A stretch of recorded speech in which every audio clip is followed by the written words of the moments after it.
I know that some in our audience know the finer points of hockey. The Chris Johnston Show. We are your friends. The biggest stories, bringing you inside the game. What did you hear? The Chris Johnston Show. Powered by Sports Interaction. Wanna bet? What is going on? Here's Chris with your host, Julian McKenzie. Part of the game. Big show for us today, Siege. We'll get to Sports Interaction. We'll touch up on some trade talk, some names being floated around in the NHL. The Stanley Cup Finals are on, of course. We'll talk about what Game 5 could look like as well. Shane Doan joining the Toronto Maple Leafs office, and maybe some Auston Matthews talk as well. We are recording on a Sunday evening. I'm buzzing, man.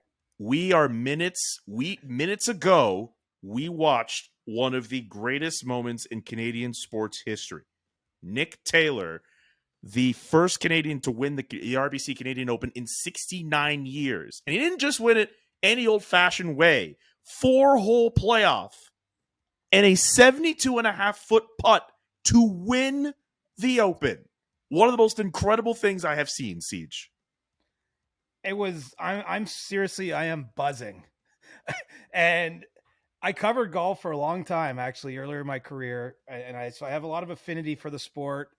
I don't know Nick Taylor personally, but I do know a lot of the players that have been around that are Canadian, because it's not a big group. I know a lot of the people that work for Golf Canada. And so they're heavily invested in this. And so it's just hard not to be happy. I mean, first of all, just straight up, you don't have to like golf. Like if you watched the last couple hours of the broadcast, that was riveting with the back and forth with Tommy Fleetwood in the playoff. You know, it looked like it was going to go Nick's way. Then it was Tommy's way. Nick, like it was back and forth, like the drama, the crowd was so into it. And then to make a 72-foot putt, man, Nick Taylor himself, the longest putt he's ever made on the PGA Tour. They keep stats on all this stuff. He's played, I think it was 250 events. Like, let's do some quick math.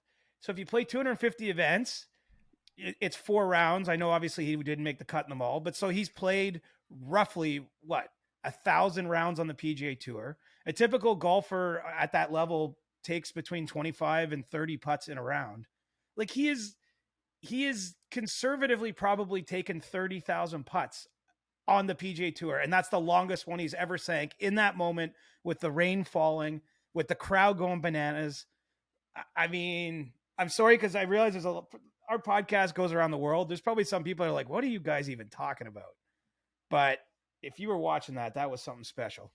Man, Nick Taylor, I believe, was tied for 120th after day one. Not only was that the longest putt he's made, that was the longest putt made by anyone at the tournament all week.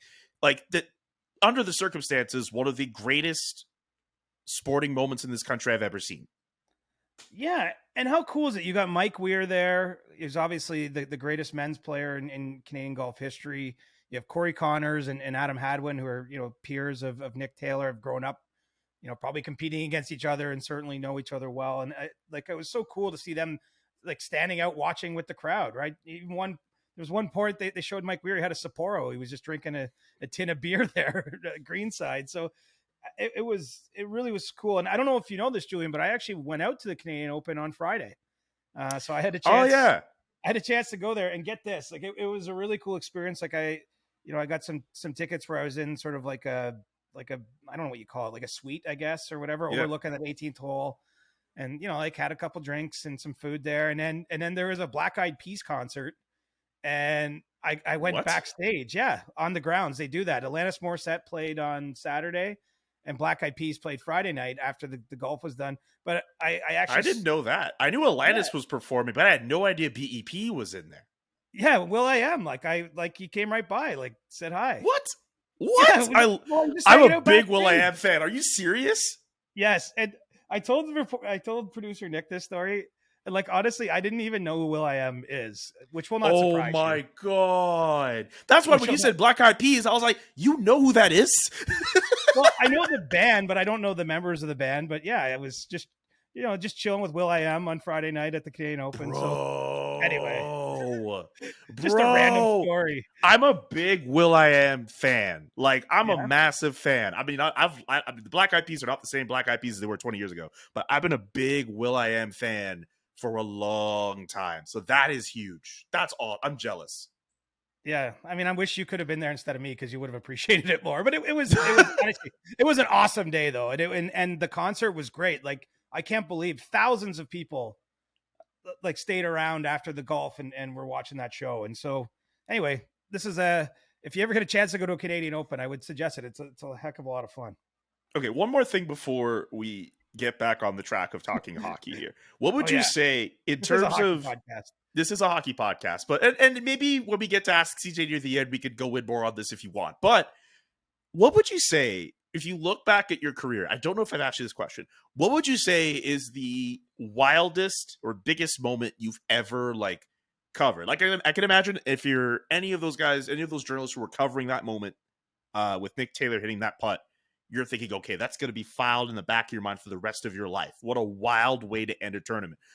Is there a moment in your career, whether it was a golf thing, whether it was hockey, whether it was anything else, that you could say you were there for and you're like, holy shit, I saw that live? Honestly, do you have an hour? I have all the time in the world. I have been the luckiest son of a you-know-what that you could know. I mean, I've done so many cool things that like just being a sports nut. But for me, it's got to be the golden goal, right? I mean, Absolutely.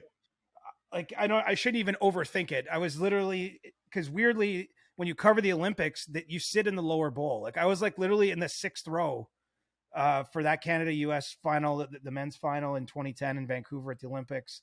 That's one of the greatest hockey games that I've ever attended. Just tense and tight and close, and the Americans tied up, and then obviously you can't write too many endings.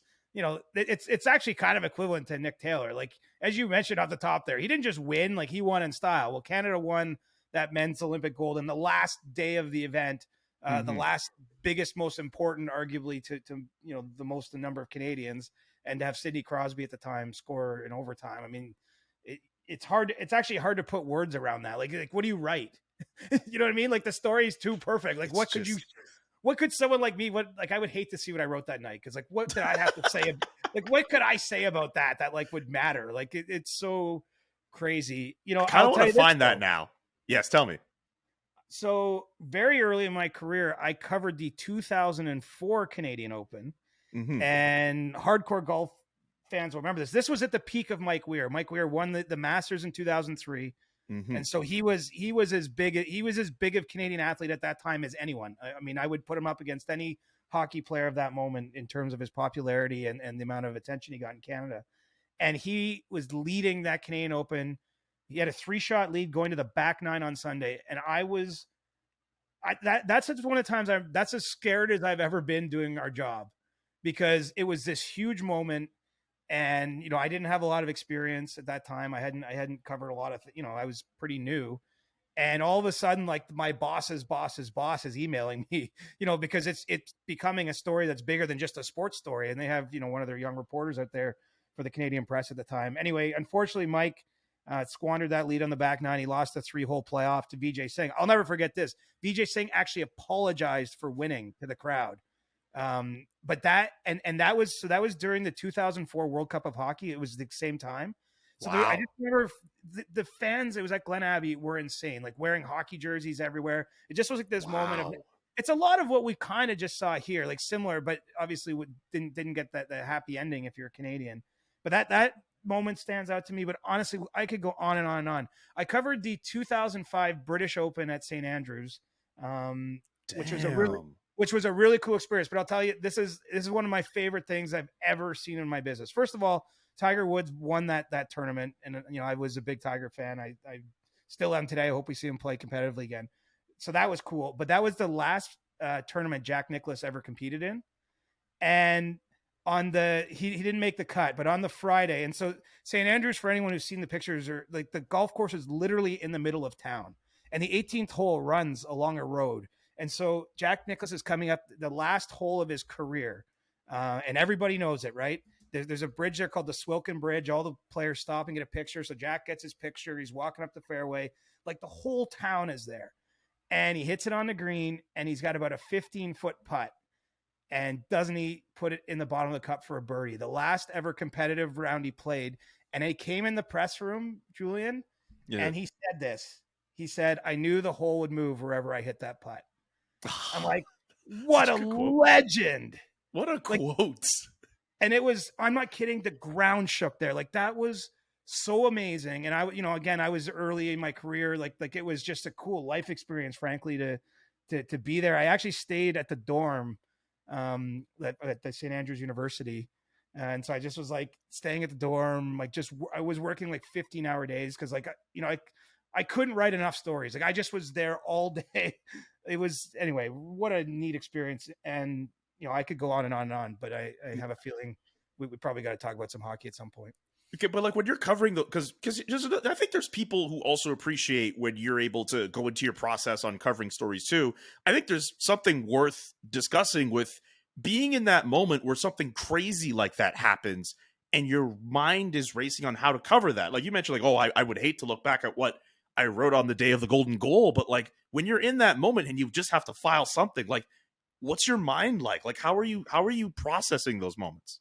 Well, the truth is you feel the emotion of it, right? Like, because even if you're not pulling, like, you're not necessarily pulling for a team when you're covering those big games. You're not necessarily pulling even for an athlete, say at the golf tournaments, like any individual athlete. But you feel the crowd, right? And like the buildings are loud. Like that's where you have to just like calm your nerves as best you can. And I think the best thing that you have to learn if you're going to do our job is you have to know. I mean, some moments are so obvious. Like if I was writing this Nick Taylor story tonight, I mean, that one's so obvious you don't have to think about it. But you have to recognize when you have a big moment and you got to write it big. Like you have to meet the moment and you have to really put perspective on it in real time. And yeah, I mean, that's the fun of it. Honestly, it's harder now because I've just been so spoiled. It's like so ridiculously spoiled. But if I go to a Tuesday night game, whatever, Leafs and Blue Jackets, and it's just not the same juice as, like if, you're at the Stanley Cup Final right now writing this or being at something like the Canadian Open where something cool happens like this today. I mean, it's harder to put Tuesdays in November. Like it's hard to get up for that, but I still love a big moment. I still love this job, and man, pinch me. I don't know how any of this happened. I don't know how I can look back and tell you 20 years worth of stories, and even that I can just go to this golf tournament and see will.i.am, and I don't know.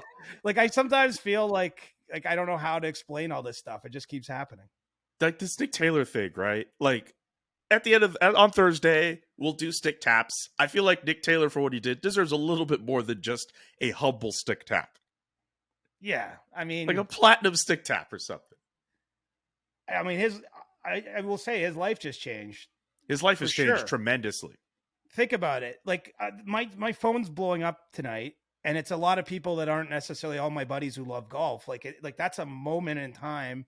There's a whole bunch of the population that would never watch a PGA Tour event. Like it's just not their thing. They're not golfers. I get it.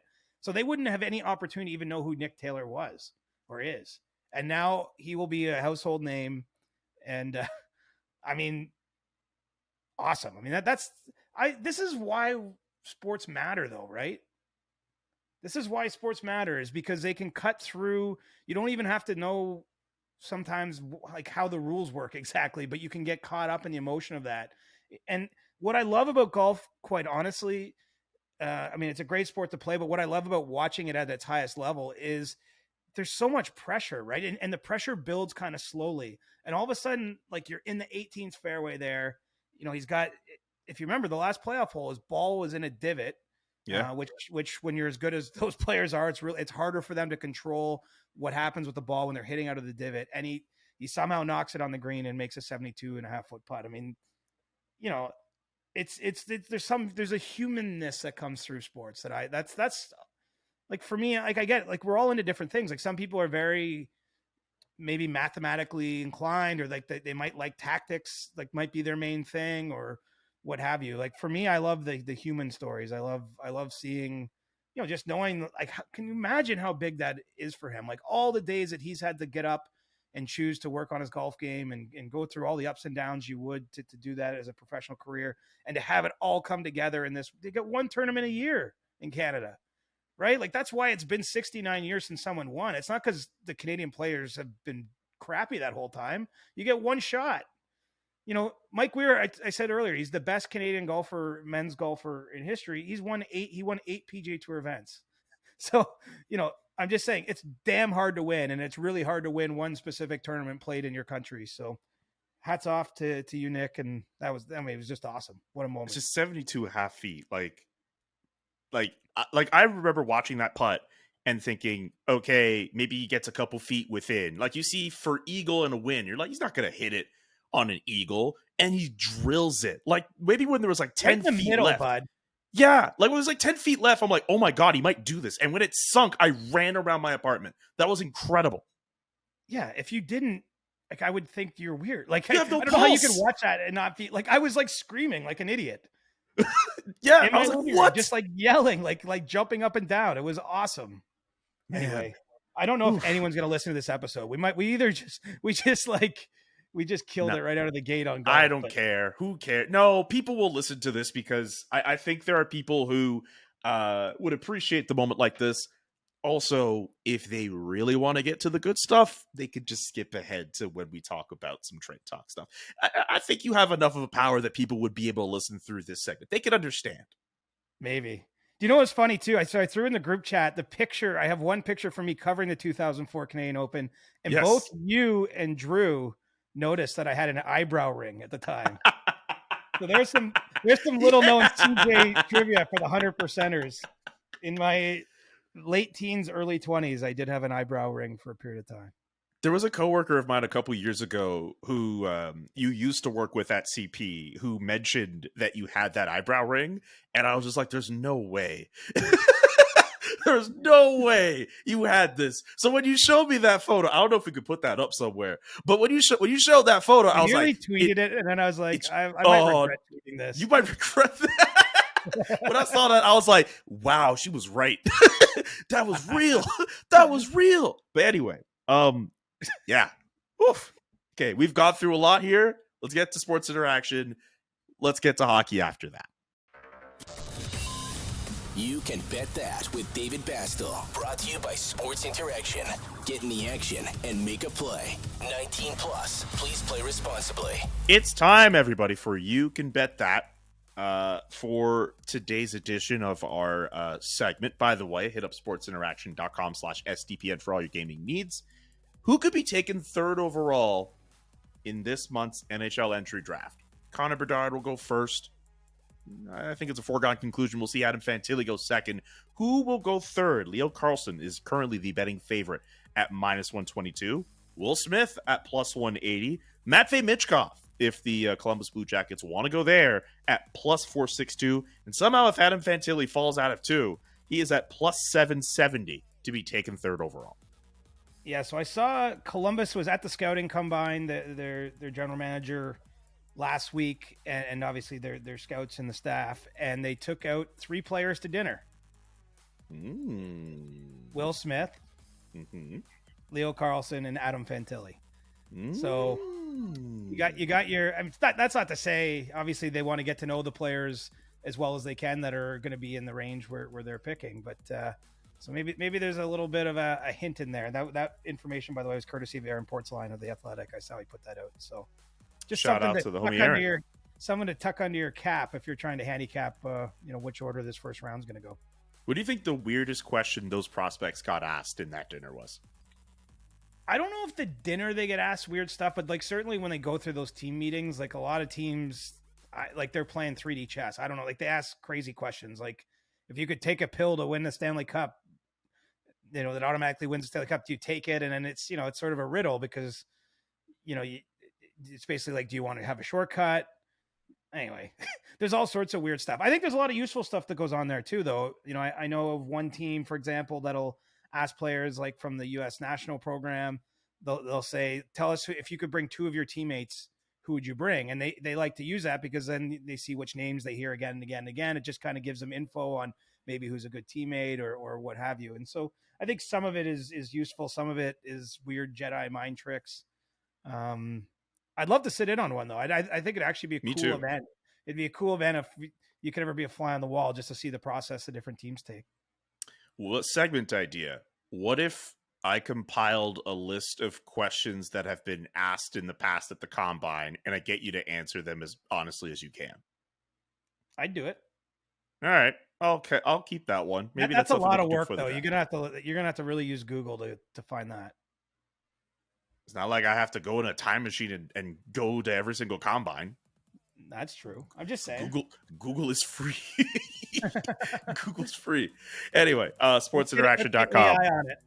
That too. We can always have AI. We have resources at our disposal to make that segment work. Sportsinteraction.com/SDPN for all the best odds before game, in game, and the best props. Sportsinteraction.com/SDPN.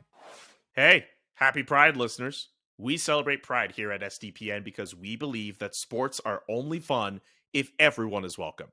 We're also really excited to share that we are once again working with our good friends at the Get Real movement, and we're joining their fundraising efforts by joining a virtual 5K on June 23rd. The money we raise will be going to Rainbow Railroad. Their mission is to help LGBTQI+ people escape state-sponsored violence. It's an extremely important cause, and we've got a link in the description below. Please check it out and support if you can. And stay tuned as we continue to celebrate Pride Month. We're just getting started. As promised, we will talk hockey on this podcast. We kind of mentioned in our last episode a little bit about Pierre-Luc Dubois and the fact that his days in Winnipeg seem to be numbered. Alex DeBrincat, of course, with his situation as well in Ottawa. Seems like those two will be changing addresses too.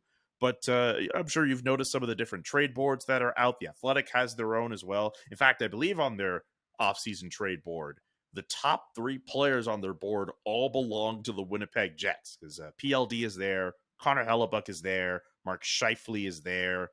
There's some other names like Travis Konechny out in Philadelphia too. We could spend a couple of minutes just discussing some names that could be out there for trade this offseason. How do you see it? Well, I think there's a fair bit. I mean, you have a couple of those notable situations. I mean, Winnipeg's pretty obvious where, it's similar to what Calgary has in a sense. They have a lot of players that are due to become unrestricted free agents next summer. And so you're kind of having the debate internally. If we're not able to sign these players now, what can they be moved for?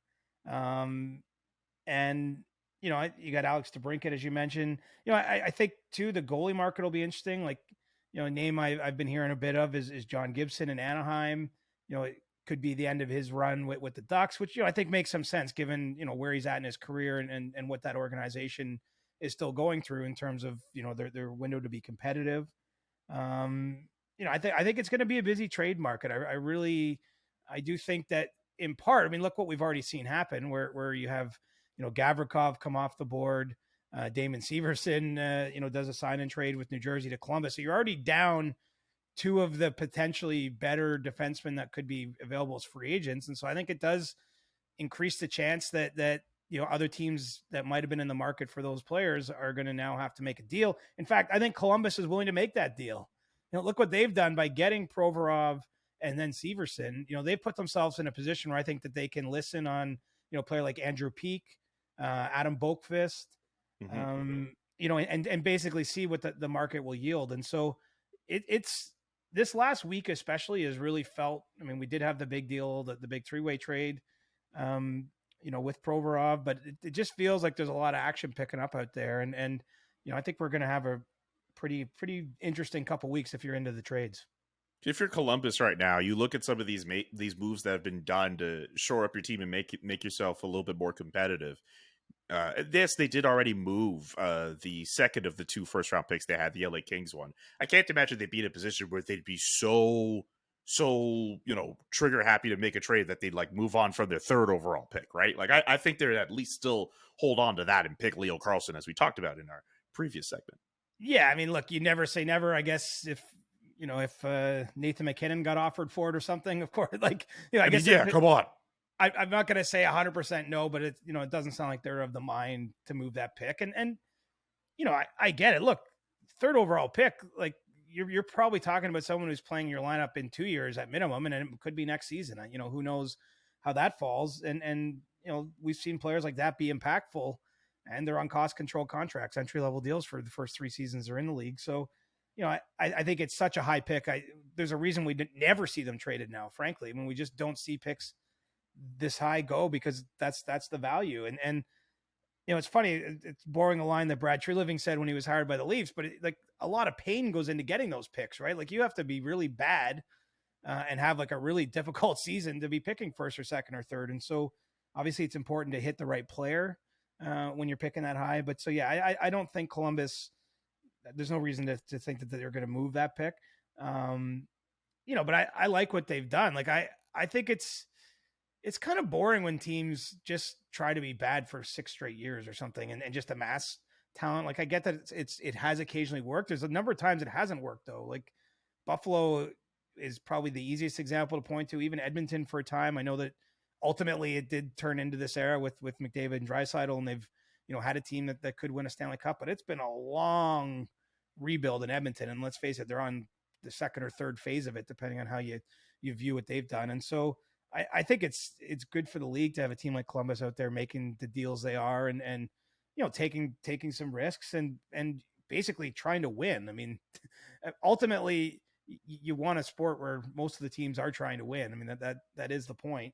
And the Blue Jackets, I think they've gotten ahead of the market now. And as I say, I would not be surprised to see them now flip one of their defensemen to another team, because if you're another team, you're looking at it and you got Dmitry Orlov is a free agent. And then, there's a fair drop off to the next UFA defenseman. And I say that with respect to those players, but there's not bona fide. This isn't a market spilling over with, first or second pair defensemen. I think a lot of the players out there are probably more likely third pair or specialist type players like a Matt Dumba, for example, who you're signing him to use him in a specific way. But at this stage in his career, I don't know that you're signing him thinking he's going to play on your top pairing. And so, yeah, I think we're going to get some trade activity and I will give the Blue Jackets at least a little bit of a stick tap here, even though it's not a stick tap, that they're taking some risks. I mean, I don't know how it's going to work. I don't think anyone can. I mean, they had so many injuries this year too. Like that's the other thing. Like this season was just like, it's a total washout. Like I don't even know how to judge them on it. But by bringing in Mike Babcock, obviously big decision. We covered that on a previous episode, and then rebuilding their blue line a little bit here. And there's lots of time for them to still be active. This is good for the league. We need more teams trying to win. I still think the jury's out on how those Columbus decisions will work, but I will give them.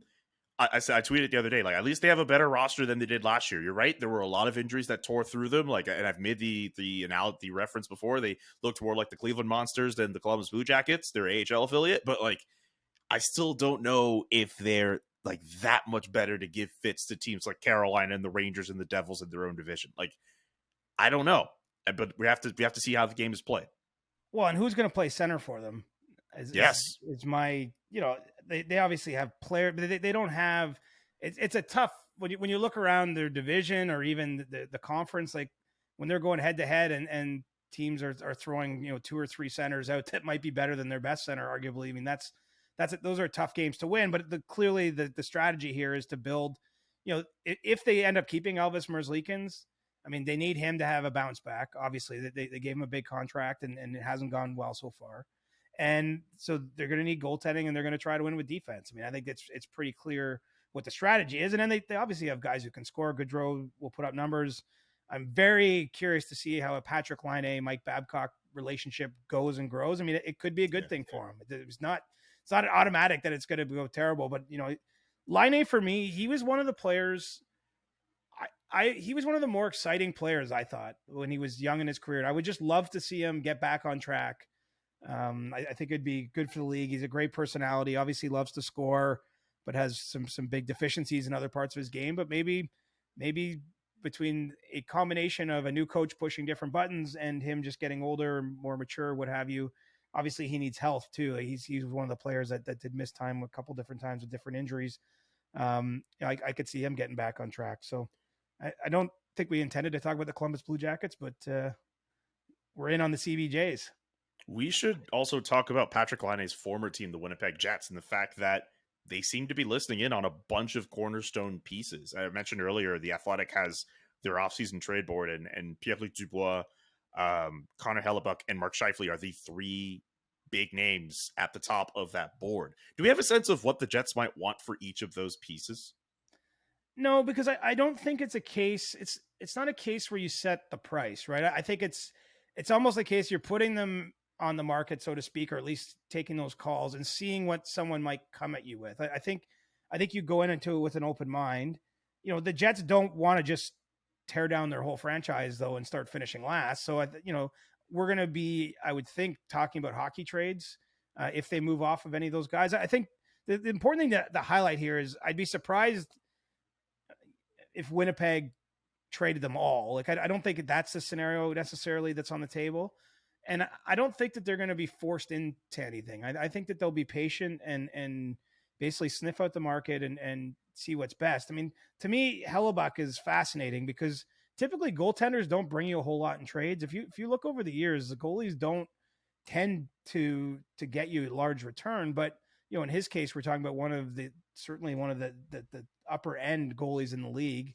And so I wonder if they can turn him into something, because it doesn't seem as though he's inclined to want to sign up. He mentioned at the end of the season to reporters, he doesn't want to be part of a rebuild. And so those are huge decisions looming over that franchise. But as I say, I don't think they're going to make them rashly. And I don't think we're talking about a full, tear apart the deck here. I think that they've got to find a way to make a good trade with one of those players. And we'll see how it goes. Like, there's obviously a lot of discussion about Dubois because he's not willing to sign a long-term deal, but there is still an option where they can get him on a 1-year deal and have him back next season. Like, I don't think that's been entirely ruled out. And remember how their year ended, Julian. It feels like ages ago, but you had Rick Bowness, their head coach, putting his best players on blast after, they went out pretty meekly to Vegas. Now, maybe with time it looks different. The Golden Knights, it looks like they're probably going to win the Stanley Cup. So now if you're in Winnipeg, you still don't like the loss, but you're at least looking at the team that beat you as the one that, went through the playoffs and maybe gets the whole job done. And so that might soften things a little bit, but fascinating offseason for the Jets, and there's no obvious way forward, right? Like, there's not one answer here. I think that they have to truly be open to a number of different avenues to go down and then just see what the market yields for their players. I would be surprised if we like one of those three players, if two of those three players have to go, as far as I'm concerned. You're right. They lost to a team that is, as of this recording, 1 win away from the Stanley Cup. They also lost that series in 5. You could almost make an argument that some of those guys pretty much quit. There's a reason why Rick Bowness went to the podium and put his players on blast. If it was a 7-game series, it was tightly contested. Maybe that's a different story. This was a team that was the best team in Canada at one point in the season, and they had a tumbling down period for the second half of the year. Like, I understand that you could look at a core. They barely made the playoffs, right? They barely made the playoffs. Calgary had to mess it all up near the end of the year for them to make the playoffs. I understand if you look at this team and you think, hey, you know what? There's some good pieces here. You don't want to do a full-scale rebuild and all that. But I think if you're the Winnipeg Jets, you've rolled this core how many times? There's another thing that's got to get brought up, too. The Golden Knights, the team you lose to in the first round, they're in the Cup Final. The head coach that was in charge of that core said, you know what? I'm going to take a break. And now he's in the Stanley Cup Final with the Florida Panthers. There's something up with those players, and something has to be done. Right. I mean, there's a lot of mitigating circumstances there. I mean, Paul Maurice was in Winnipeg a long time. He's mentioned that the pandemic played a role in some of the feelings he had with the job. Like that isn't all on the core. But yes, I mean, those guys have had a long run. And look, the players themselves are forcing the issue because it sounds like the players are the ones not, wanting to play ball and sign longer term deals and stay around there. So, I mean, at a certain point, then, like, what are you going to do? They're all have the chance to become unrestricted free agents in 2024. And so it's how do you react to that? I mean, we're all saying, like, how can you make the Matthew Tkachuk trade or some version of it? Where maybe you're sending someone like Dubois to a place he wants to go. He's, kind of what the needle that Ottawa's trying to thread with Alex DeBrincat too is, you hope you can maximize the value and you get back in return for him by sending him to one of the teams that he's willing to sign a long-term contract with. So yeah, the Jets change is coming in Winnipeg and it's being driven by the players too. It's not just a front office decision saying this group can't get over the top or anything like that. The goalie market, we can go on that a little bit more. We did mention Connor Hellebuck, but John Gibson being available, he's still a really good goalie, pretty much playing the prime of his career. We mentioned the big board as well, a handful of goalies in your list as well. Frederik Andersen, Aiden Hill being mentioned. I still wonder out in Calgary, considering they're so close to the cap, if Dan Vladar, who's supposed to start the first of a 2-year contract where he's getting paid $2.2 million, if another team might just see him as like a cheaper option in that group as well. This could be a very interesting time for netminders this offseason when it comes to them being moved around. Yeah, I mean, there's always kind of a carousel, it feels like, in the league these days. I mean, a lot of say the middle tier goalies just sign relatively short contracts, and so they don't get a ton of stability, and they kind of get moved around. You know, Frederik Andersen's an example of that, having gone from Anaheim to Toronto to Carolina to potentially somewhere else now as a pending UFA. I do think we will see some goalies traded for the reasons you mentioned too. It's not a long list of UFAs out there. I mean, full marks to Aiden Hill. I mean, who knows? He could maybe win the Conn Smythe Trophy. We'll probably learn in the next few days here if that's the case. But, you know, if you're making a decision somewhere where you feel like you got to win next year, like, are you confident that he's going to be your number one guy? I mean, Tristan Jarry's had some nice seasons in Pittsburgh. This is an off year. You know, he's one of the pending UFAs. Even at Anderson, I mean, he's been so injured each of the last 3 years. He's missed, you know, chunks of time with injury problems. And so that creates issues. You know, I think with Gibson, you're right.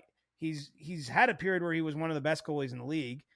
He's been on a bad team now for so long, and he's faced so many shots. Like, I don't know how you would project what he would be on a good team. Like I think that I'd be nervous because obviously he comes with a fairly large contract, and maybe there's a chance he isn't that guy. And it's hard to really judge his performance. I'm sure teams obviously have ways of evaluating this that are far exceeding what I'm able to do. You know, but he's been part of a rebuilding program. And at one point I looked, he was facing by far the most shots in the league last season. So, you know, how do you judge that versus, you know, playing behind a team like Carolina, for example, where Freddie Anderson's been, and the Hurricanes are one of the better 5-on-5 teams in the league, don't give up a whole lot. And so I think the goalie always tends to look pretty good that's in their crease because there's a pretty big difference in the kind of shots they're facing. So, yeah, it's going to be an interesting market to see where everything settles. And, you know, maybe we'll get even a surprise trade. I don't know how it's all going to shake out just yet. I do love surprise trades. I like knowing about them myself. I mean, you're in a position where you would find a way to know about them before most of us would. Sometimes. So we're doing our sometimes. best. That's true. Any other bits of trade free agent talk we should be on the lookout for before I move on? No, I think anything else has fallen out of my brain after watching that golf, unfortunately. I'm gonna be honest and show my work and say I'm having trouble focusing because I'm still kind of buzzing from that. Don't worry. We'll try to maintain the focus. And again, if you want another couple minutes, we could do that at the period where we would normally do Ask CJ. We did answer a lot of questions last week, so the question bag is not as full as we would normally have it for the Monday. So we'll make it work. That's all right. Okay. We'll make it go. In your neck of the woods, Shane Doan joining the Toronto Maple Leafs front office. A lot of people connecting some dots with Shane Doan's inclusion. One guy named Auston Matthews said he really liked him as a player. Really enjoyed him as a player. I think there's a tweet out there somewhere. Maybe I'm paraphrasing a little bit for some people. What are your thoughts on Shane Doan being included in the Toronto Maple Leafs front office? Well, quite honestly, I think it says interesting things about the Coyotes more than it does the Leafs, just because we know what Shane Doan has meant to the Coyotes organization. Long time player, a huge advocate for hockey in Arizona. Of course, you know, one of the people that sort of inspired Auston Matthews to get involved in the game. Even Matthew Nyes, another prospect of the Leafs that was, you know, raised in Arizona and has reached the NHL. But, you know, the fact that he's willing to leave, you know, it's partly the opportunity, but it, you know, might hint at, you know, some of the uncertainty of what's going on in Arizona. And obviously, if you're in Shane Doan's shoes, you don't know if, you know, when an opportunity like this might come along again. And, you know, while I understand why people want to make the Matthews connection, I don't think it's going to have a bearing on anything. But clearly Shane Doan, you know, his title is special advisor to GM Brad Treliving. You know, Brad worked for the Coyotes for years before he was the Flames general manager. And so, you know, their relationship dates back to that point in time.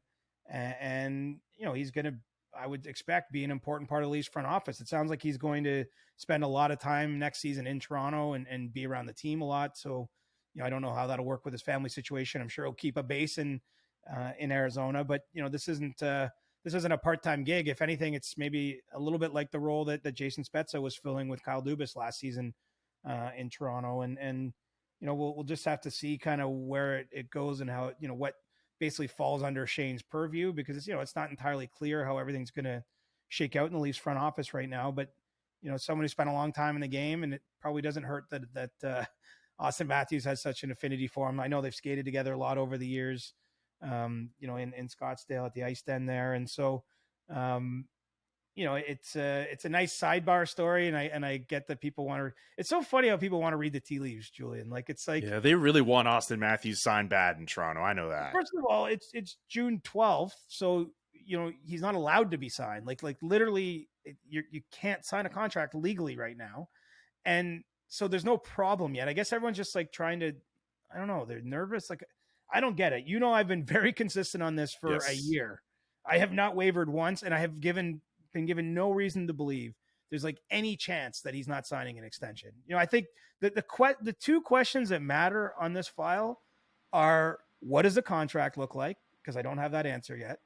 And when does he sign? Because the when will matter. Like if we get to training camp and he hasn't signed, obviously in a market like Toronto with the attention the Leafs get, that will, the dynamics of when it happens will matter eventually. It's just, I don't think there's any reason yet to be freaked out about it. And I think the most logical outcome here is probably a mid-range deal. It's not to say, I don't even think Auston Matthews knows for sure, until it's my understanding Brad Treliving's going to, finally be able to connect with them and travel down this coming week and start getting to know each other in a face-to-face setting. And obviously at some point they're going to get down to business, but I don't think that Auston Matthews knows for sure exactly what is best for his next contract. He's got to listen to what the team says. These are big decisions. I think that's the one thing from afar people tend to overlook. They just want him to sign tomorrow. But, Nathan McKinnon didn't sign until September 20th last year. He was in the exact same position last summer as Auston Matthews.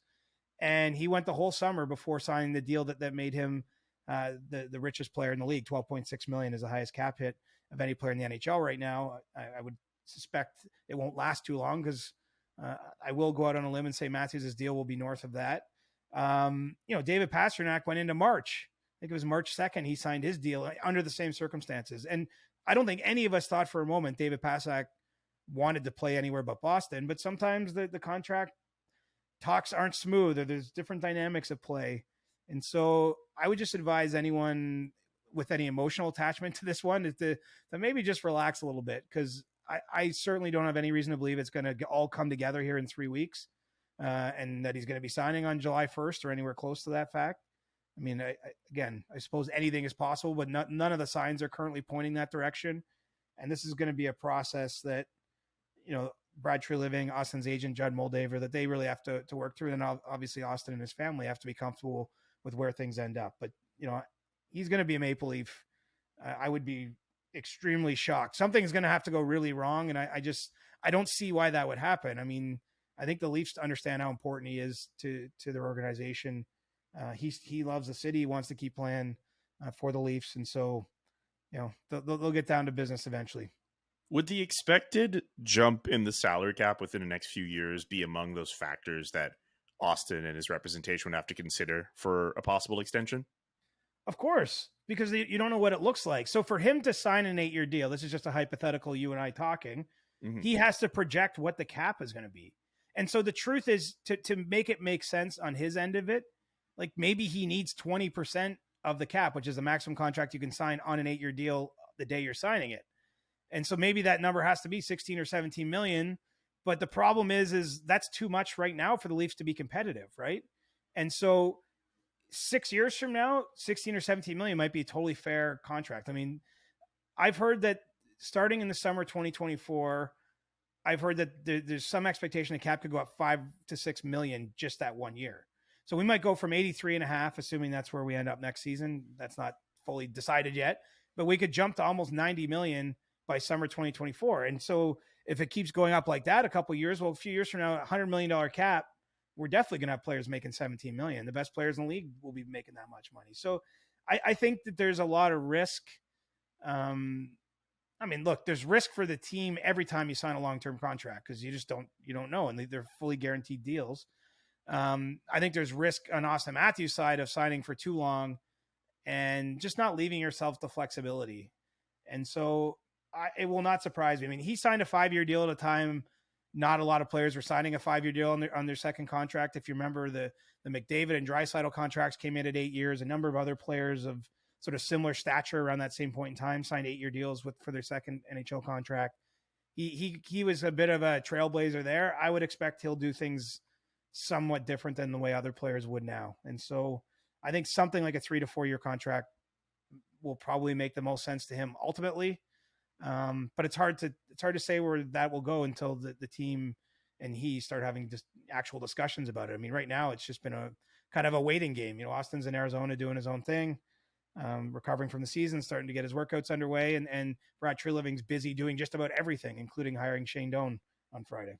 Yeah, pretty much like when I see Shane Doan, the role that he's in, I think of like Craig Conroy, who retired and then became an assistant to Jay Feaster, then became an AGM to Brad Treliving. So I wonder if it's just a similar track mind. But also with Austin, like Adam Wild was talking about this on the STP, but like if I'm Auston Matthews and I'm confident enough that these projections for the cap are going to go up, as everyone says that they will in the next few years, why wouldn't I sign a 2-3 year deal? Like, I get that fans obviously want him locked up long so they don't have to worry about the possibility of him signing a shorter term deal. Like, I mean, a bit of a different story, but like Matthew Tkachuk signed a short term deal a couple years back, and then he lets the Flames know that he wants to leave, and then bam, he is where he is at now. And I can imagine if you're a Leafs fan, you do not want that scenario. But if you're Auston Matthews and you feel you could be making so much money, especially as one of the best players in the world, why wouldn't you do that? Like, I think of the NBA when they had those TV contracts changing up and all that money being poured into that. You were seeing players doing something similar. Like it's inevitable.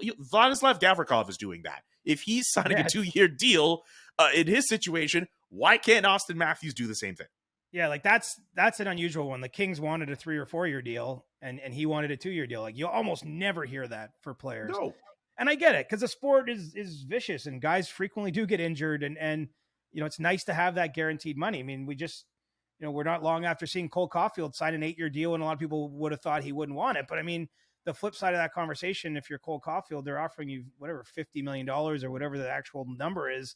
Pretty hard to say no to that. That's guaranteed money that changes a generation or two of your family, depending on how you manage it.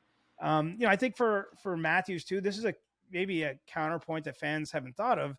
If he signs a 2 or 3 year extension, I mean, first of all, he's already under contract for next season. Mm-hmm. So if he's doing a 3-year deal, he's committed his next 4 seasons to the Leafs. I actually don't think that's the worst for the organization, because it keeps a pressure on them to be good enough to keep signing him beyond that point.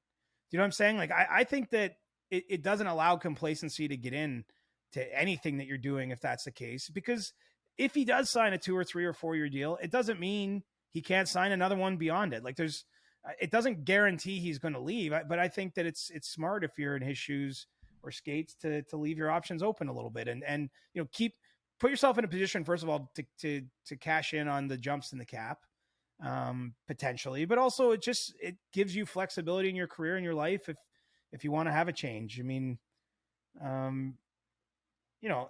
hockey players, I mean, there's so many, I guess, that want to just play for one team, but I think we're going to start to see a little bit more of like the influences of the NBA. Like that's what I'm seeing with like Dubois and DeBrincat. Like, it's more players taking their situations in their hand and look, it's their life. Like, I know when you're a fan, you get attached, and maybe it's difficult to see a certain player leave your city or your team. But from a business standpoint for those individuals, I mean, it's kind of crazy. They get drafted into the league in their first 7 years. They're not unrestricted free agents, that they have to basically play for the organization that drafted them. I mean, there's no equivalent to that in everyday life. I mean, it's a very unusual thing. And let's keep in mind, careers are really short. Like, the average career is, PK Subban's retired. Remember? Yeah. How did that happen? Like, I feel like he just entered the league. Like, you don't get a long time to line your situation up the right way. And so if you're one of the best players or a player that's in high demand, it's It's going to be tough for some GMs, but I don't have a problem with them exerting their rights. Yeah, man. Like I'm with you. I get it. There are guys like McDavid. There are guys like McKinnon who want that long-term stability. They want they want the 8 years. They want all that money that's there. But like, that's kind of boring to me. And I know some people don't like the NBA-ification of the NHL. They don't like the similarities. But you know what I love, CJ? I love hanging out on Twitter and minding my own business, and then seeing some random NBA player be like, I'm opting out of this contract because I want something massive. I want a big 8-year deal or whatever contract I want, making millions of dollars. And then all of a sudden you're seeing Shams and Waj go at it, just tweeting out all this different news. You know what that does? That brings eyeballs to the sport. That brings conversations and emergency podcasts and TV segments about these players. And all of a sudden you're intrigued about that season. And you're like, oh my God, like James Harden was in Houston all this time. He's playing in Philly now or Brooklyn or whatever. Like, I'm interested in this. If we're in a situation, it's entertaining. It's the entertainment business. Dude, if Auston Matthews signs a 3-year deal with the Toronto Maple Leafs, and at the end of that deal, he's like, you know what? The Leafs, we tried as much as we could with this core. And we say, you know what, man? I want to hear what LA has to say. I want to hear what the New York Rangers have to say.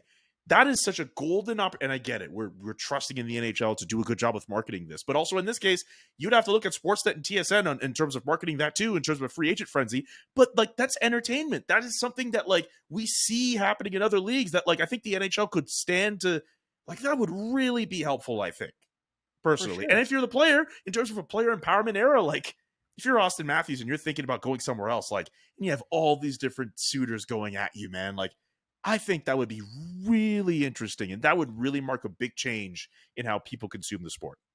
The problem is a hard cap, right? Yes. Because even if Auston Matthews or any similar kind of star quality player was a free agent on July 1st, like there's not that many teams that would have the ability truly to sign them and still feel like they're going to be good, right? Like that's the hard thing is with the cap. I feel like it kind of gums up the works. Although, let's remember, we're in an era right now. We just saw all the GMs go bananas at the trade deadline.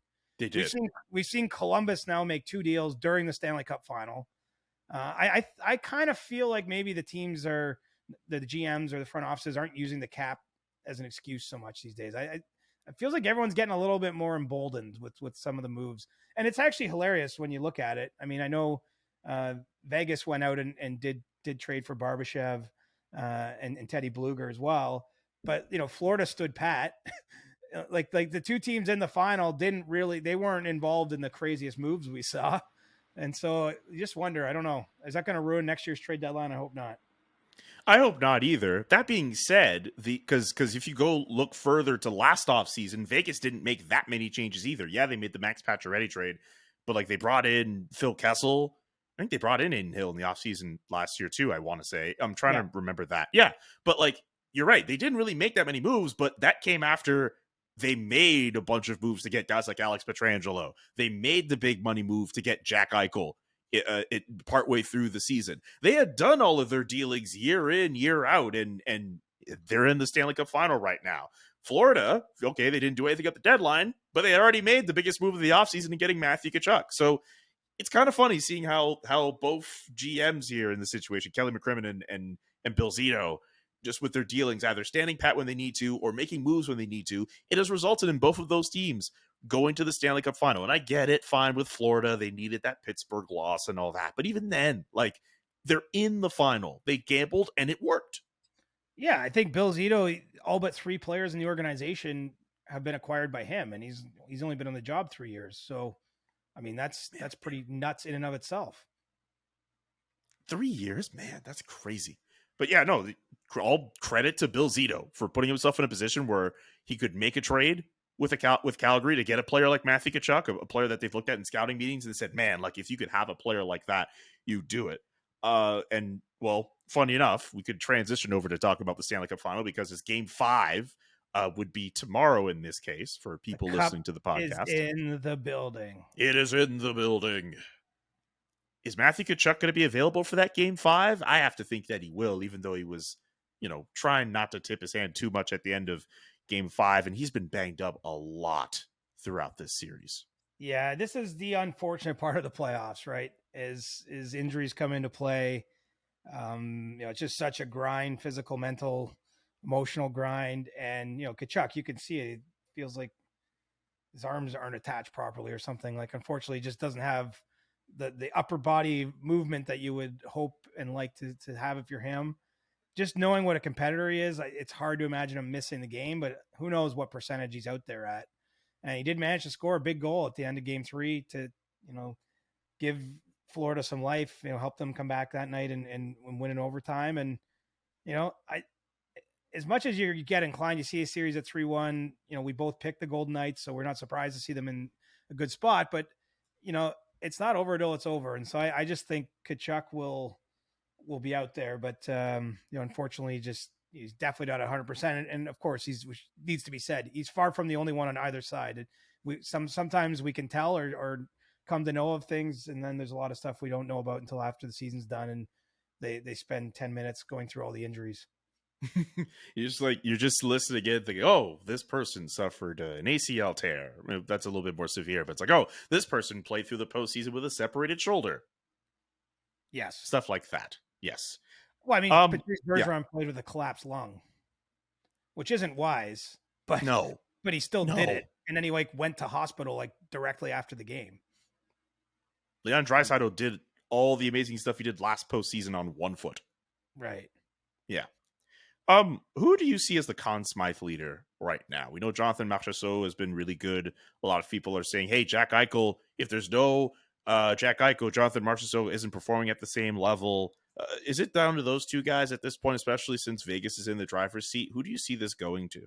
Well, I don't think you can look past Adin Hill either. To me, it's one of those three players is probably who's going to get it. It's a hard award, right? You're voting on playoff MVP. And, some of that naturally, it's a big moments award, right? And Marchessault scored so many big goals, had a hat trick in the clinching game against Edmonton. And then he's basically scored almost every night since, but Eichel is their top line center and obviously is factored into a lot of those plays. And then, Adin Hill's come in and save them. So I don't actually know who the favorite is, and I happen to have a vote. So I'm in a that's true conflicted position right now, just with myself. And it's funny, I was chatting with someone earlier today, kind of who knows the team well, and he was saying it has to be Marchessault. So, and I was kind of leaning more towards Eichel, and so I guess the point is I think there's varying opinions because there's varying choices. I mean, what do you have a strong feeling one way or the other? Or my pre-series pick was Adin Hill. I understand that Jack Eichel means a lot in his center position, setting up a player like Marchessault, but this guy's on a 9-game point streak. He had that hat trick. He's delivered in some really big moments for this team. I think I'd give him. I mean, I'd love to see Adin Hill and be proven right, but I think Marchessault has really done well, and especially in this series. And I would probably, if I had a vote, which I do not, I would give it to Jonathan Marchessault in this case. Right. And let's keep in mind, too, the vote doesn't happen until after you see game 5. Maybe something happens there, and maybe it goes 7-game series. So we got 3 more games of data or things to consider. But, I think I'm with you. It seems it's hard to ignore the volume of goals that Marchessault scored. And he's not scoring them into empty nets or anything either. I mean, if you look at when they were scored and what they meant to the team in those nights. I mean, it's hard to argue he hasn't been a huge part of their success and arguably maybe the most important part of it during this run. Exactly. But game 5 on Tuesday. Did you see Charles Barkley talk to Kyle Bukauskas on Sportsnet, or did you watch Charles Barkley on the NHL on TNT panel for a couple minutes? Oh yeah, that was good. That was really good. I find it really funny that Charles Barkley, we see him do all these funny moments on inside with the NBA, and I can't think of too many times where his analysis is it's good enough, but it's clearly he's entertaining. But then when he's sitting with all those NHL guys, he's making analysis. I'm like, this is the best bit of analysis that almost anyone has been able to give, which is so strange. I don't think he's hidden the fact that I think he likes hockey better than basketball at this stage. He likes the sport a lot. He keeps mentioning how John Cooper's one of his good friends. He genuinely likes talking hockey. Yeah. So in 2015, The Eastern Conference Final went to Game 7. It was at Madison Square Garden. The Lightning won the game to advance to their first Cup Final under Cooper. And I got wind of the fact that Barkley was in their dressing room partying, and so I went and staked it out, and I basically waited him out. And eventually he came out and he gave me an interview. And at that point in time, it wasn't as known that he was tight with Cooper. Like that was a bit more of an interesting quirk, and he'd had a few drinks, but he was such a gentleman. That was actually pretty cool for me to stake out Charles Barkley partying with the Lightning. Like, it's just, I mean, again, life is strange. I'm trying to picture like what questions you were trying to give it to. Like, hey, how's it feel partying with him? Well, CJ, it was really good partying with my friend John Cooper and the Lightning. I think I was honestly just asking like why he was a Lightning fan, how him and Cooper met. I think it was just more of a, really, I just wanted to see is it true that he's in there partying with the Lightning? I thought it was hilarious. That's amazing. That's cool. Do you have a prediction for Game 5? I predict the series goes to Game 6. We stay consistent with that. So you think it will go back to Florida for Game 6? I do, but I don't have scores, or I don't have circumstances in mind. I just think there's a lot of pressure on Vegas, right? And even when they're ahead 3-1 in the series, it's like it's hard to go home. There's the extra day, all your family's flying in, and there'll just be this expectant feeling, right? And I just remember a few circumstances like this. St. Louis, Game 6 of their Cup Final before they won it, Game 7 in Boston. But it was just like literally tens of thousands, if not 100,000 people on the streets. It's, it's June, it's great weather. Everyone's ready for a party, and it's hard to deliver in that moment. Like Pittsburgh might have been the San Jose Cup. They had a chance to clinch their first ever Stanley Cup on home ice and missed out on it, and, ended up winning. Actually, they won both in Nashville and in San Jose. So I feel like it could be that kind of situation. It's tough. It's tough to close out a series, and you just know Florida's going to throw everything they can at them too. Oh, I forgot to ask CJ, near the end of that Game 4 of the Stanley Cup Final, where we saw the little brouhaha with the Golden Knights and the Panthers and Matthew Tkachuk getting into it with Pietrangelo, but also that random stoppage that occurred with Wes McCauley blowing the whistle and there was no penalty called. Can you explain that to me like I'm 5? Because I don't understand why that happened. I'm not sure what happened there either, if I'm being honest. It doesn't make sense to me that happened. And I've complained about on the show many a time. It frustrates me that we can't get explanations like this from the referees about stuff like that, because I don't get why that happened in the final few moments. I'm here for answers, but I do not have an answer to that question. Okay. Well, I figured I'd try. I know this show has run as long as it has. I feel like the last few minutes are just, oh yeah, right, we got to talk about the final. Let me just spitball some questions, especially since we don't really have an Ask CJ to do. But I figured that last one was worth asking. I love it. Well, you stumped me, so there you go. Wow, that's not supposed to happen. I know. Well, I mean, Sunday night, bud. I gave you my best. You did. I didn't even ask you about the reports that Ryan Huska is going to succeed Daryl Sutter as Flames head coach. That's partially why this episode is coming out when it is.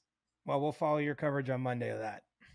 I like that. And I think that's going to do it for this Monday edition of the CJ Show, which we recorded on a Sunday. Thank you for giving us as much as you could, knowing your brain is still enamored by Nick Taylor and his heroics at the RBC Canadian Open. Yeah, I feel settled down now. I think I'll be able to sleep after this. So that's good, because it was going to be, I was amped up enough that sleep was going to be in danger for an early night on a Sunday. You were going to be like in your bed just with your covers up, just like, oh my God. But yeah, I mean, why not? It was cool. It's like, if you don't like that, I don't know if you can like sports. That's all I'm saying. If you can't get into something like that, that was real. Like, I'll tell you this much, because we did start recording right after that round pretty much ended. Like, I'm now going to spend the next hour going to watch like what he said to the reporters, reading some of the stories of our colleagues. Like, I'm going to dive back into this, because I still haven't had my fill of that big moment. And with that, we will wrap it up here. We'll be back on Thursday with a brand new episode. Click like and subscribe. Tell all your friends about the Chris Johnston Show. For CJ, I'm Julian. So long. Enjoy your week. Peace. The Chris Johnston Show. Powered by Sports Interaction. Wanna bet? Inside the Game, twice a week. Follow Chris on Twitter @ReporterChris. And follow Julian McKenzie @JK McKenzie. The Chris Johnston Show.